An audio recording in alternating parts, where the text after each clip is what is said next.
Wow. It's very noisy here.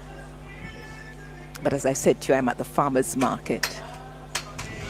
This morning, in my views, I want to spend a little time on the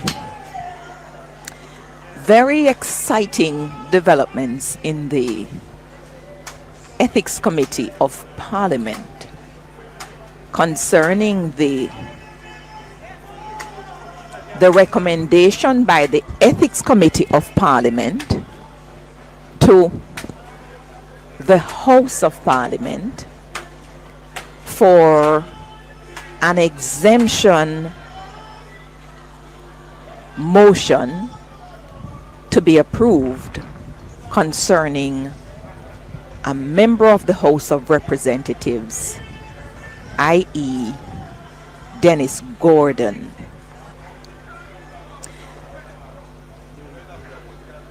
This is the background to the situation. Our Constitution contains in it a number of provisions, as you know. And one of those is a provision that deals with disqualification from the House of Representatives in the circumstances where an individual has a contract with the government and the individual fails to disclose to the people of Jamaica, to the Parliament, the holding of such a contract and seeking exemption from this constitutional provision. So in other words, every single person who has any dealings at all by way of contract with the government of Jamaica, they should disclose to the Senate, if they happen to be a member of the Senate, or to the House of Representatives, that's the lower house. They must disclose by, from my understanding, they write to the clerk of the houses, either of the houses, and they seek an exemption so that they can do contract with the government. And when they do make such disclosures to the clerk then causes a motion to be brought on the floor of the Parliament, and upon the motion being brought to the floor of the Parliament refers the matter to the Ethics Committee of Parliament for consideration. The Ethics Committee of Parliament is then authorized to examine the request that has been made by the member to exempt him based on the resolution that comes from the House. So they examine the request that exempts the member from vacating his seat as a member of the House of Representatives by virtue of the contract that he or she holds, or if he has interest in any firm or a company which is a party to a contract with the government of Jamaica. And so when the request goes to the Ethics Committee, they call in the member and they examine the request. And I don't think I know of any instance where a matter is referred to the Ethics Committee and the Ethics Committee does not recommend to the Parliament that it approves the motion for the member to be granted this exemption to do business with the government. I don't know of any, because if the member doesn't get that exemption, then it means that the member cannot do business with the government and remain a member of either the House or the Senate. So there are two choices facing the member. He or she need to resign the seat and continue doing business, or perhaps divest his or her interest in the company and remain a member of the lower or the upper house of Parliament. So in this particular case,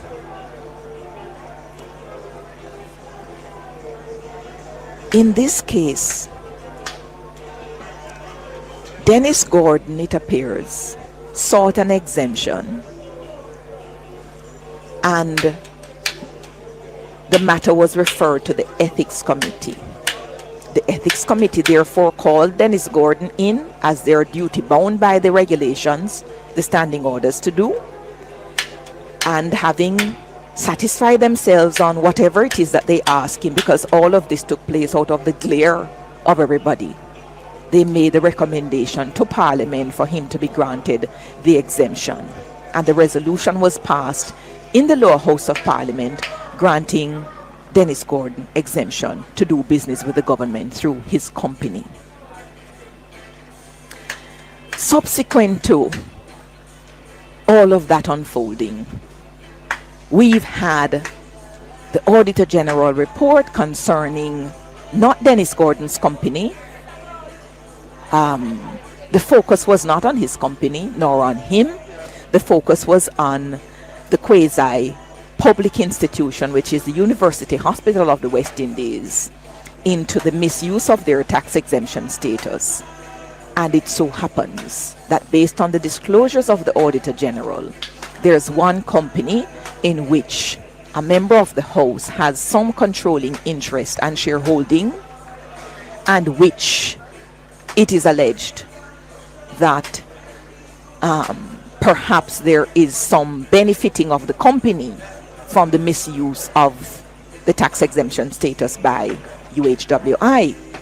We know as a matter of public record that monies to the tune of over $10 million have been paid back to the tax authorities as a result of the Auditor General's findings, and we also know that there are investigations going on by various and appropriate agencies around how things unfolded, and we can find out in due course when those investigations are concluded. But the Ethics Committee, now sitting, comprised of members of the House, now looking, says to itself, hang on a minute. When we had these in-camera examining sessions in committee with Dennis Gordon, the representations that were made to us are now appearing to be contrary to the representations that we are hearing subsequent to our meeting with him. So they've been grappling with the issue. What do we do as the Ethics Committee with this particular mandate to receive and to investigate and report on complaints of departures from the code of conduct, or to require a member to make full disclosure of any interest which he may have, which is likely to cause a conflict of interest, or any of the other powers that it has? It's asking itself, what do we do? Last week, as you heard, because I played it on this program, they decided to send a letter to Dennis Gordon to re-invite him to appear before the Ethics Committee to clarify the discrepancies in his representation to the committee vis-a-vis what has been now published through the Auditor General report and otherwise. And listeners, hell and powder house in the Ethics Committee on the 21st of April, because the clerk to the Ethics Committee, having sent the request to Dennis Gordon in writing, Dennis Gordon responded, and the essence of his response is, I will not be coming back before the Ethics Committee because the Parliament having granted me the exemption, you have no power to summon me back before this committee of Parliament. Absolutely fascinating point. Let me take the break and come back, and you'll hear how the matter progressed through the Ethics Committee on the 21st of April. Yes, so this point raised by Dennis Gordon, in a very terse response to the committee, set the committee on fire on the 21st of April. And I'm telling you something, that Anthony Hilton has been a member of the chamber for decades perhaps. And this is perhaps the best submission I've ever heard Anthony Hilton, not Anthony Miller, not you, Killer Miller, is the best submission I've ever heard Tony Hilton make to either the House or to a committee of the House of Parliament. Because when the response of Dennis Gordon was read, he zoned in on the issue in a fundamental way, very crisp and very clear. But on top of that, I keep telling you, listeners, that there are some gems in the politics, some individual, some personal gems in the politics. And to me, it requires a particular eye to see the gems in the politics. For me, as you know, one of the gems in the politics was Dr. Nigel Clark. A mind for finance as we've never seen in this country, in my view. One of the other gems in the politics, despite the negative and unfair press that she has been given, is Marlene Malahoo Fort. Some of you won't see it until a particular time has passed, whenever that time has run. But what Mrs. Malahoo Fort is doing now, by virtue of her no longer being a member of the cabinet, in chairing this ethics committee, she is bringing to life the mandate of the committee as written in the standing orders, but which mandate has never properly been acted on. And she's trying to frame out this committee for it to properly do what it is supposed to be done, and not doing it unfairly. Don't expect her to. Remember, I told you before, I went to high school with Marlene Malahoo Fort. I was never her peer. I was never her friend. She was a couple of years ahead of me. She was the head girl when I was in lower school. I don't remember ever speaking to Marlene Malahoo Fort when I was at lower school at Manning's. But the admiration I had for this young lady then from afar has never ceased, and I've made that clear, because what I see is an individual who is able to develop something that is palatial out of little or nothing. She can create structures. Just give her a mandate and she will make it work. And that is what she's trying to lead this ethics committee into doing, and not unfairly so. So last week, when the matter came on a motion by Juliet Cuthbert-Flynn concerning Dennis Gordon, she said she could summon him back to the ethics committee because it's an issue of fact and not law. But when Dennis Gordon responded to the committee on the 21st of April and raised this jurisdictional point, which was clinically zoned in on by Anthony Hilton, the chairman of the ethics committee, Marlene Malahoo Fort, was prepared at the end of the session to appreciate the fundamental jurisdictional point and to recalibrate. Let us hear how Anthony Hilton, in his best presentation to the Parliament, in my view, how he zoned in on this issue. A little weary of the way we approach our duties, our job as parliamentarians. I don't think the people take us as serious. I think it was yesterday I was watching something in the House of Commons where a member was named. I don't think in the last 10 years we have seen, of course, various behaviors in our parliament, and that has never happened. And sometimes I think that is why people tend to think that we are not serious. And even when it came to our salary, persons believe we were not worth our salary. I also want to add that as a member of parliament, I think, our first duty, or we know that our first duty is really to make laws. And this is committees, being on committees is a privilege for me. It's an honor for me to serve on various committees, because that is where you really get to express yourself.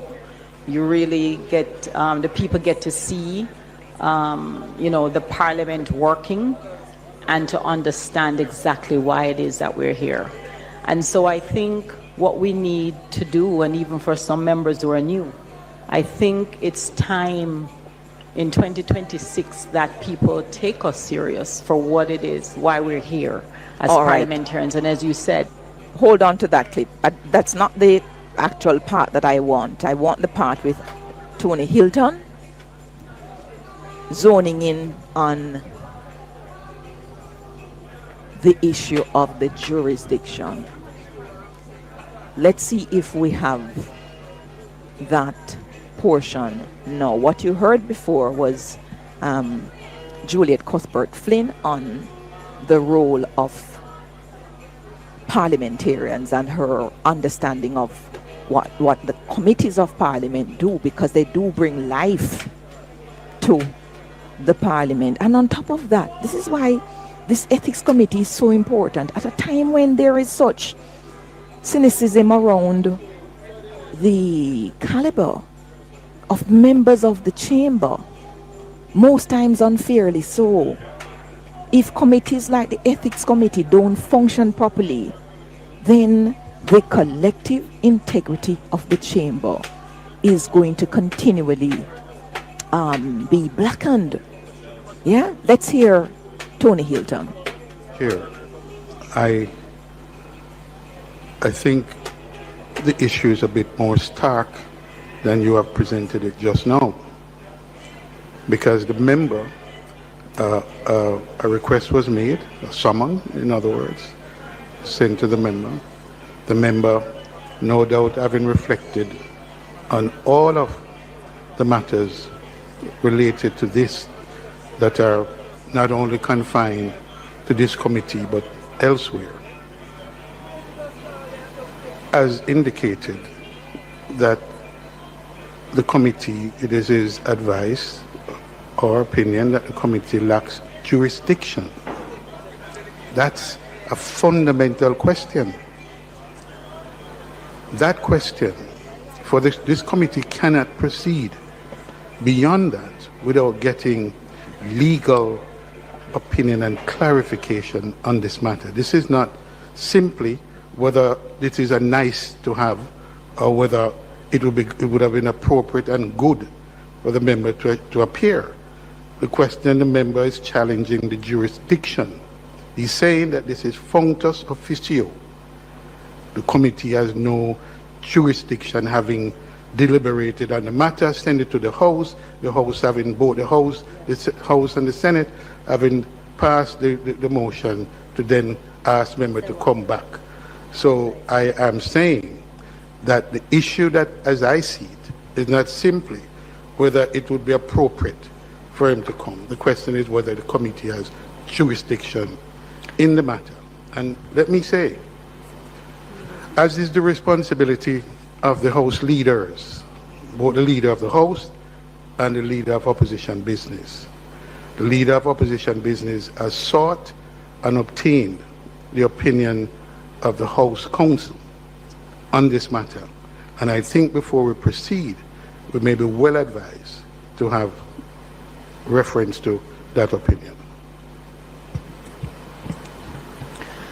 Well, yes, that's here, again, Mrs. Mallow. you see,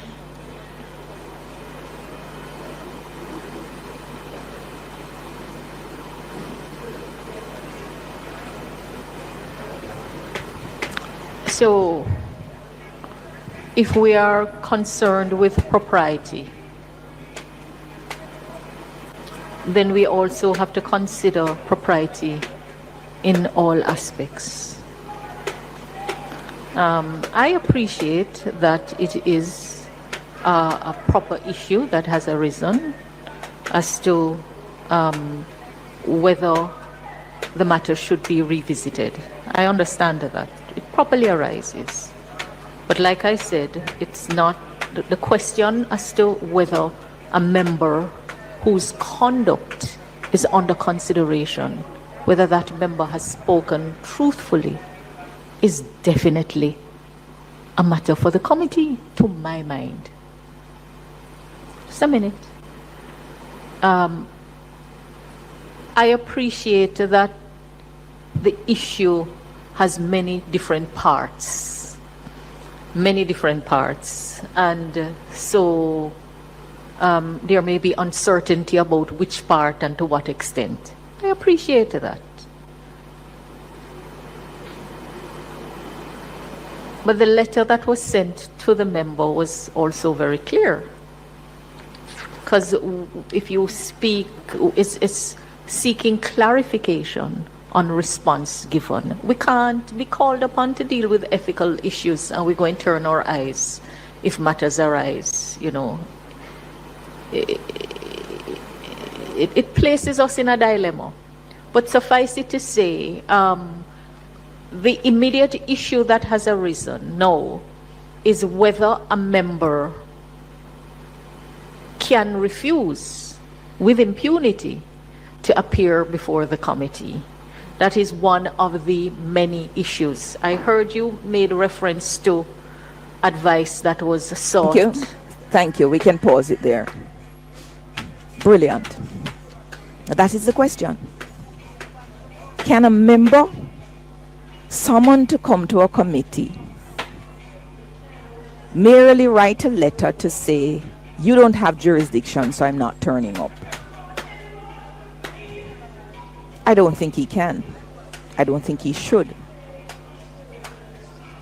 If you're taking the jurisdictional point, which I understand from the beautiful presentation by Tony Hilton that he is, you present yourself to take the jurisdictional point.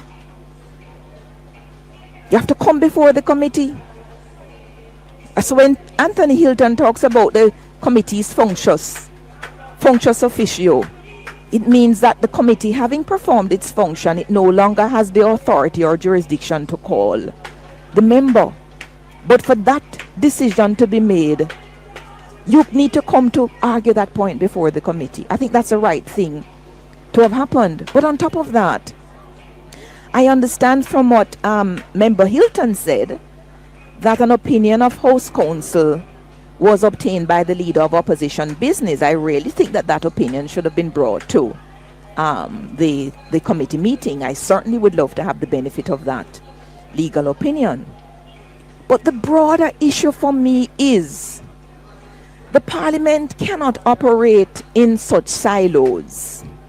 If the Constitution gives the Parliament the power to grant permission through exemption for a member to do business with the government, if not, he has to vacate his seat or to cease controlling interest in whatever company. Then if the Ethics Committee has disclosed that there are material discrepancies in the representation that the member made to it, there's no way the House should have met after the Ethics Committee's deliberations last week and somebody in the House don't move a resolution to refer the matter back to the Ethics Committee.